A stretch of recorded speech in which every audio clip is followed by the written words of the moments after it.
aí, galera. Eu tava com um vídeo muito específico, muito bem estruturado na minha mente. E ter esse vídeo na minha mente tão bem estruturadinho e saber tudo que eu ia falar nele, tudo que eu queria falar nele, tudo que eu quero, no caso, esse vídeo ainda vai acontecer. Só que eu preciso me locomover da minha casa, eu preciso de um microfone de lapela pra fazer ele acontecer. E ter essa ideia tão bem construída na minha mente tava ocupando todo o espaço criativo do meu cérebro e eu não tava conseguindo mais pensar em nenhum outro vídeo, nenhum outro assunto pra fazer outro vídeo. Até hoje. Até hoje. Isso mudou. Eu acho importante lembrar que tudo que eu digo aqui não deve ser levado tão a sério assim, porque eu não sou especialista em nenhum assunto, isso são só um emaranhado de pensamentos que eu tento desenrolar e destrinchar em assuntos específicos. Mas, enfim, não sei se vocês passam por essa situação com frequência, mas cada dia que passa eu encontro com mais adultos disfuncionais. E eu acho isso preocupante, e eu acho que eu sei o motivo do porquê os adultos estão sendo tão disfuncionais hoje em dia. Não todos, não estou generalizando, tá? Não estou falando de estatísticas, não estou estabelecendo números, eu estou falando sobre vivências particulares minhas, ok? Como vocês já sabem, eu sou uma pessoa que gosta bastante de estar na minha própria companhia, então eu costumo sair bastante sozinha para aproveitar minha solitude. E tendo isso em mente, vocês devem imaginar que eu gosto muito de observar, né, as outras pessoas, quem tá passando, quem trabalha nos lugares, quem consome nesses lugares, quem interage nesses lugares. E eu sempre caio no paradoxo do pensamento de, meu Deus do céu, todas essas pessoas que estão aqui agora, nesse momento, são protagonistas das suas próprias vidas.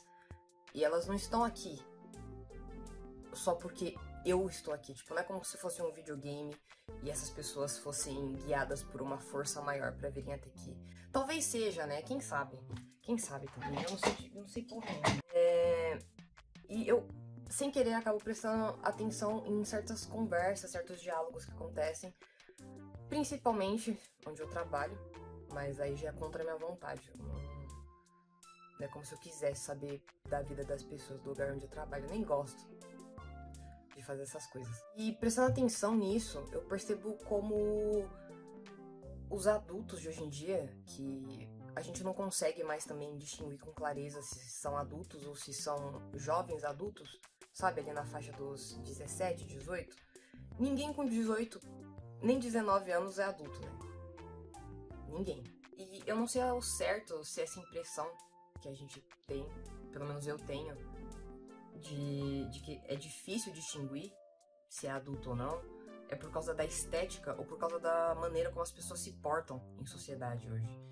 E eu não estou falando isso de maneira pejorativa, eu não estou falando que as pessoas são infantis ou estão infantilizadas. Eu estou dizendo justamente o contrário. Eu acho que antigamente, assim, na época dos nossos pais, talvez, eu tenho 23 anos, né? A minha mãe, ela tá com 54 agora. Então, acho que na época da minha mãe, era muito mais fácil você saber se alguém já tinha atingido a maioridade penal ou não, né? Hoje em dia, é mais difícil. É bem mais difícil. Eu tô tentando deixar um pouco de lado fatores externos, como o capitalismo tardio, né? Porque isso, com certeza, é um grande agravante para as pessoas ficarem malucas com mais facilidade, para elas terem crises mais cedo na vida, né? A crise dos 30 hoje em dia acontece aos 22. Eu acredito que essa onda, essa leva, né, de adultos tão frágeis emocionalmente, ironicamente se dá pela falta de contato com coisas da infância que essas pessoas vão perdendo, né? Que é muito engraçado, porque conforme os anos vão passando, a gente vai quebrando essa construção, né? Porque o que é ser um adulto? É você se tornar responsável pelos seus próprios atos, pela sua própria vida. E os seus pais pararem de responder a todas as merdas que você faz, né? E você para de colocar culpa em signo, MBTI. Chega uma idade que não tem mais como, a gente tem que se tornar responsável pelas merdas que a gente faz e que não são, né, atitudes geradas por causa de fatores externos. A gente tem trabalhado tanto disrupções, né, dessas estigmas de ser um adulto, de que você se vestir de tal jeito, é você gostar de tal coisa, porque ela é mais sóbria, ela tem um clima menos infantilizado, entre muitas aspas, mas eu sinto que as pessoas elas vão deixando as origens delas pra trás. Coisas que ela consumia quando era mais nova, que faziam dela uma criança ou um adolescente legal, de boa índole. E eu não entendo por que isso acontece, sabe? Por exemplo, eu religiosamente tenho que reassistir a Hora de Aventura pelo menos a cada 2 anos. É um ritual que eu estabeleci comigo mesma, porque eu acho muito importante eu ver e rever o desenho que moldou o que eu sou, praticamente. Eu tive uma conversa de 5 horas com uma amiga minha sobre o quão foda a Hora de Aventura é e parecia que não acabava coisa pra falar. Porque é vendido como um desenho de criança e não só Hora de Aventura, mas muitos desenhos de antigamente eram vendidos como desenhos bobinhos, né, infantis, que talvez não tivessem muito a agregar ali pra gente, mas na realidade tinha muita coisa. Tinha muitas mensagens por baixo de toda aquela baboseira que parecia ser, tinha muitas lições filosóficas, até mesmo lição de moral tinha por baixo disso tudo. E eu acho muito interessante como essa sutileza de abordar certos temas. Por exemplo, eu vou usar aqui como base, certo, Hora de Aventura, porque é o meu desenho, é o desenho da minha vida, é Hora de Aventura. E, como eu disse, eu não acho que seja o único, eu acho que a maioria dos desenhos fazia isso. E eles iam implantando sementes de, de ideias na sua cabeça que elas só desabrochavam quando você chegava em certa idade. É muito curioso como isso acontecia. Pra mim, eu comecei a assistir Hora de Aventura quando lançou, eu me lembro de esperar o lançamento de Hora de Aventura oficialmente no Cartoon. Eu vi anunciarem lá, passar um teaser, falando, não sei o que, tal desenho vai lançar no próximo mês. Aí pá, era Hora de Aventura, Gumball e apenas um show, mas apenas Hora de Aventura fez o meu olhinho brilhar, assim, e despertou genuinamente minha curiosidade. Claro que eu gosto muito de apenas um show e de Gumball também, eu acho que isso é um pouco nítido, mas esse não é o assunto agora, né? Eu também não quero resumir o que eu quero dizer a desenhos, eu quero falar sobre o quão importante eles são de serem consumidos mesmo depois de você se tornar um adulto. Presta atenção, isso vai fazer sentido já já. Eu juro. Enfim, eu me lembro nitidamente de eu ter crescido assistindo Hora de Aventura e não enxergar a profundidade do que tinha ali. É claro que as primeiras 2 temporadas são bem bobinhas, de fato, não tem nada realmente muito importante, né? Não tem nada que realmente agregue na sua vida. Só que a partir da terceira, véi, é maluquice. A partir da terceira temporada, a Hora de Aventura aborda temas extremamente cruciais de você saber como lidar. Aborda muito esse sentimento que a gente tem de querer pertencer a algo, a alguém, a algum lugar, a alguma causa. Fala muito sobre saúde mental, sobre traumas, amizades, etc., construções sociais e tudo isso é abordado a partir da terceira temporada de Hora de Aventura. E eu me lembro perfeitamente de... Sabe quando parece que vira uma chave no seu cérebro e tudo que você viu quando você era criança em um desenho começa a fazer sentido e você fala, tá bom, eu acho que aquilo não era só um desenho, eu acho que eu preciso reassistir, inclusive, porque tinha uma lição importante ali, muito valiosa. Isso sempre acontece comigo, de tempos em tempos, com algo que eu tô passando em uma determinada fase da minha vida, mas eu consigo linkar com o episódio de aventura que eu assisti quando eu tinha 9 anos de idade. E acaba se tornando muito fácil fazer um paralelo da situação que eu tô agora e da situação que eu vi em Hora de Aventura. E é como se desse um estalo na minha cabeça, assim, eu falo, caraca, eu já vi isso, eu já vi como os personagens lidaram com isso de maneiras diferentes, reações positivas e reações negativas, e quais são as consequências das reações positivas a essa situação, e quais são as consequências da reação negativa a essa situação. E eu acho quase assustador a maneira como isso acontece, porque não é algo escancarado, não é como se fosse... É como se fossem situações escrachadamente realistas, mas são sentimentos e emoções muito reais que são abordadas de uma maneira muito fantasiosa, que é... Eu acho que esse é o propósito, eu acho que essa era a intenção. É você não se dar conta na hora que você tá assistindo, mas quando você sente aquelas mesmas emoções e passa por uma situação que aconteceu no desenho, só que na vida real. E aí, essa situação, ela desencadeia o sentimento que foi abordado de maneira implícita no desenho.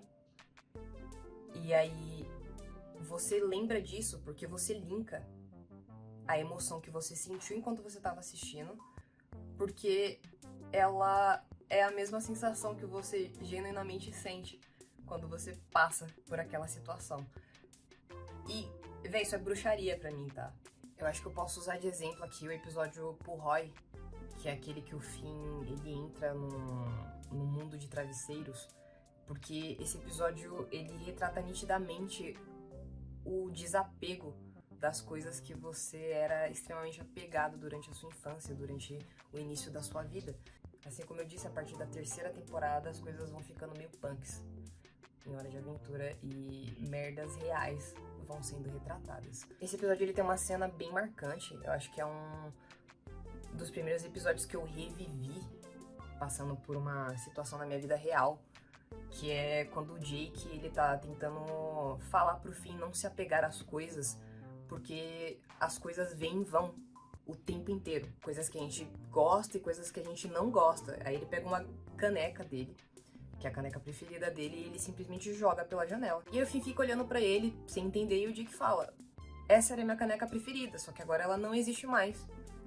E quanto antes eu entender que essa caneca não existe mais, porque eu joguei ela pela janela, melhor pra mim, porque eu vou me desapegar aos poucos da imagem da caneca. E aí eu lembro de ter revivido esse episódio, não reassistido, mas ter revivido esse episódio, especificamente essa cena do Jake, quando eu me dei conta de que eu tava sendo extremamente materialista com tudo. Eu tava meio que tentando tapar um vazio interno com coisas superficiais, com coisas materiais, e atrelando muito significado a objetos, sendo que não é assim que as coisas funcionam, não é assim que as coisas deveriam funcionar.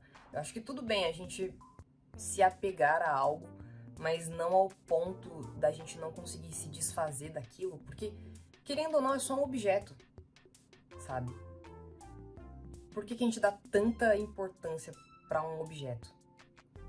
É uma herança de família? É um presente que alguém te deu? Tudo bem, essas coisas têm um significado maior, mas não é a coisa em si, e sim o processo inteiro e a complexidade que levou alguém a te presentear com aquele objeto. Na realidade, são as intenções por trás daquilo e não o objeto em si. Eu me dei conta disso num dia aleatório, aos meus 14 anos, quando eu deitei a cabeça no travesseiro e eu lembrei desse episódio, eu lembrei das falas exatas do Jake. E eu falei, meu Deus, eu não deveria estar dando tanta importância assim pra bens materiais. E aí eu comecei a mudar minha perspectiva sobre as coisas, comecei a me desapegar um pouco. Como vocês podem ver, eu tenho muita coisa aqui que eu atrelo significado, que são muito importantes pra mim, foram presentes, né? São bonequinhos, alguns foram presentes, poucos daqui eu comprei, mas no fim todos têm valor sentimental pra mim, mas o valor sentimental não é atrelado ao objeto especificamente, mas sim ao que levou as pessoas a me presentearem com esse objeto ou que me levou a comprar esse objeto. Eu consigo me livrar, consigo me desapegar deles. O que vai doer, talvez, seja o medo da perda do vínculo entre eu e a pessoa. Não a perda, mas o enfraquecimento do vínculo entre eu e a pessoa que me presenteou, ou o meu eu de agora e o meu eu que comprou um desses bonecos, sabe? E aí a minha mente começou a se moldar dessa maneira, pelo menos nesse aspecto. E isso é só um dos exemplos de um único episódio de Hora de Aventura que me fez ter esse estalo. E é por isso que eu acho tão importante a gente continuar assistindo desenhos que foram extremamente significativos pra gente quando a gente era criança, ou menorzinho, pelo menos. Porque não é à toa. Não é à toa que a gente se apega tanto a um desenho no decorrer da nossa vida. Eu sempre gosto de deixar claro o quão influente Hora de Aventura é sobre mim, sobre as minhas atitudes, sobre a minha personalidade, sobre as ações que eu tenho ou deixo de ter. Porque é isso, velho. Essas coisas moldam a gente e eu acho muito curioso como desenhos assim não são mais feitos hoje em dia, são raríssimos de serem feitos, de serem vistos. E como as pessoas não parecem enxergar todo o valor que esses desenhos têm. O desenho que era o seu preferido aos seus 7 anos de idade não era à toa. Tá? Se você não assiste esse desenho desde os seus 7 anos, eu recomendo que você reassiste, porque com certeza tem alguma coisa lá que é uma parte fundamental do seu eu. Eu recomendo reassistir. Todos vocês que estão vendo esse vídeo, eu recomendo reassistirem um desenho que era muito importante pra você. Assiste inteiro. Assiste inteiro. Revive os momentos, né? Deixe que esse desenho faça com que você reviva as sensações que você sentia quando você assistia na época. Porque vai ter algo ali, vai ter alguma lição ali no meio que vai ser algo que subconscientemente você colocou em prática e você só não se deu conta. Eu não acho certo deixar de assistir algo que eu gostava tanto só porque eu cheguei em uma determinada idade. No fundinho eu sempre entendi que nada é à toa. Eu sei que Hora de Aventura não é meu desenho favorito à toa, eu sei que New Jeans não é meu grupo favorito à toa, eu sei que Chicken Katsu Curry não é meu prato preferido à toa, eu sei que tudo tem um significado por trás. E antes eu até podia não saber, podia não entender com clareza, como eu entendo hoje, mas eu sentia. E eu acho que é esse sentimento que vai se perdendo aos poucos. Conforme nós vamos nos tornando adultos, nós nos deixamos cair no erro de perder esse vínculo, esse contato que nós tínhamos com desenhos, filmes, jogos que eram extremamente significativos pra gente, né?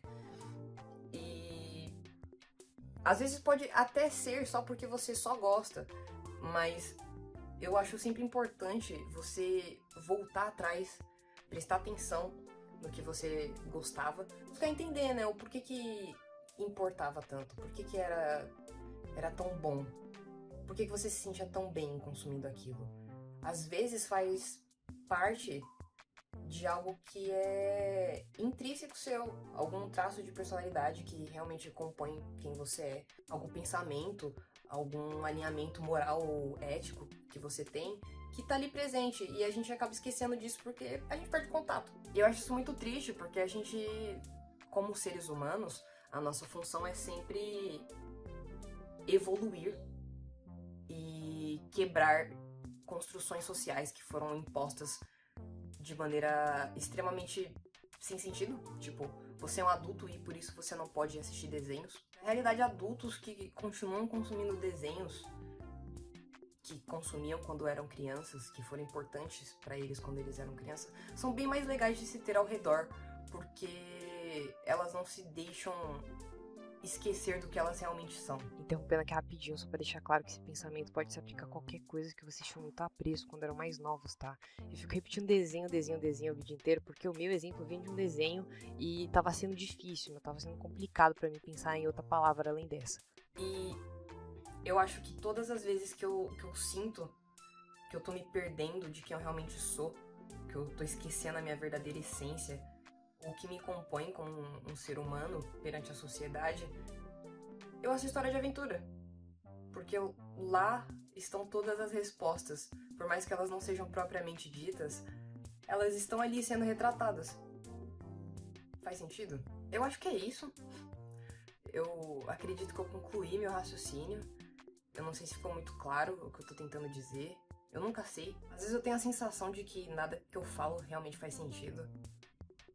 Aí eu penso que tá tudo bem, porque eu lembro que eu cresci assistindo Hora de Aventura. Minha personalidade e a minha maneira de pensar foi moldada em cima de Hora de Aventura. E Hora de Aventura não faz sentido. Nada do que eu penso faz sentido. O mundo não faz sentido, a realidade não faz sentido. E é que eu tô entrando num buraco de minhoca de questionamentos filosóficos e eu não tô a fim de fazer isso agora. Mas é assim que eu enxergo o mundo, basicamente. Nada faz sentido na hora, mas depois tudo tem uma resposta? Não sei. Não sei se faz sentido. Mas enfim, é isso aí. Acabou o vídeo, acabou.